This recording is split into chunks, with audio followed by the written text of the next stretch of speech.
Kwa nini tusitetee wanamuziki? Na hiyo kazi nitaenda nayo mbio sana. Hao jamaa wanaongea hapo hawanijui. Hii kazi ya deputy president nitaipeleka mbio kama gari ya miraa my friend. Ya miraa my friend. Ndogo. Nimeona watu wengine wamejawa na kiburi.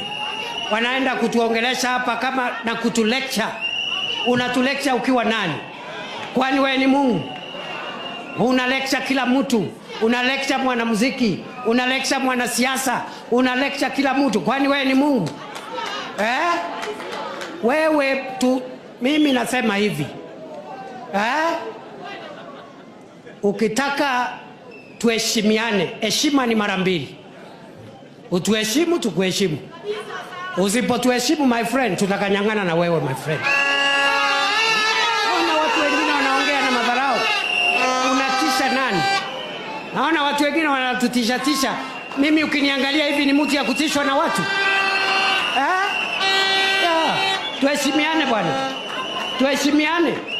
Nao wanamuziki walikuja 50, mimi naita wanamuziki 500 wakuje pale Karen. Tujua utafanya nini?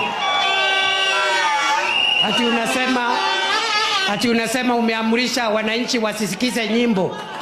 Unaamrisha kama nani? Unaamrisha kama nani?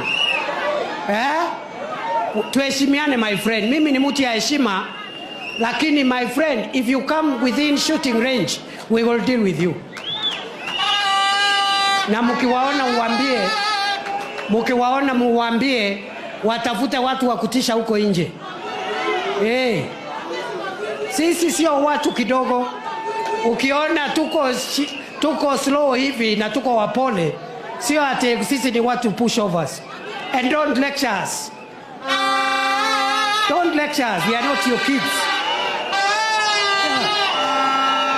Enda ukapeane lecture huko kwako.